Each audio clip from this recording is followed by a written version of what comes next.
தமிழ்நாடு மின்சார ஒழுங்குமுறை ஆணையம் ஜூலை 1 முதல் 3.16% மின்கட்டண உயர்வை அமல்படுத்தியுள்ளது.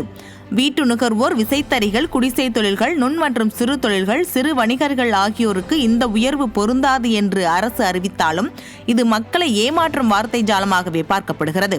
பெரிய நிறுவனங்கள், வணிக வளாகங்களுக்கு தான் இந்த உயர்வு என ஸ்டாலின் அரசு மெழுகு பூசினாலும் இதனால் ஏற்படும் பொருள் உற்பத்தி செலவு அதிகரிப்பு, விலைவாசி உயர்வு என்ற பெயரில் மக்கள் தலையில்தான் இறங்கும் என்பதே நிதர்சனமாகும்.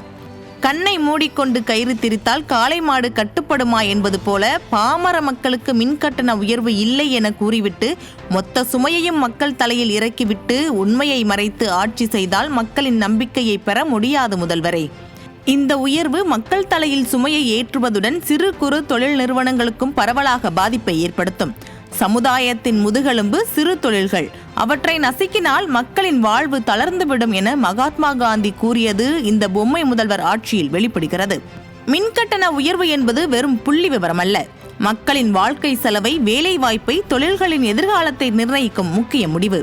கடனை கட்டுக்குள் வைத்து மின் கட்டணத்தை உயர்த்தாமல் மக்களின் வாழ்வை செழிப்பாக்கிய அதிமுக ஆட்சியின் நிர்வாகத்திறனை போல திறமையான திட்டங்களை கையாண்டு ஏழை எளிய நடுத்தர மக்களின் வாழ்க்கை பாதிக்காமலும் தொழில் அழிவடையாமலும் செயல்படுவதுமே ஒரு தேர்ந்தெடுக்கப்பட்ட அரசின் கடமை என்பதை ஸ்டாலின் உணர வேண்டும்.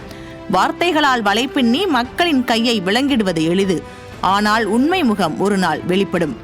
மக்களை காப்போம், தமிழகத்தை மீட்போம்.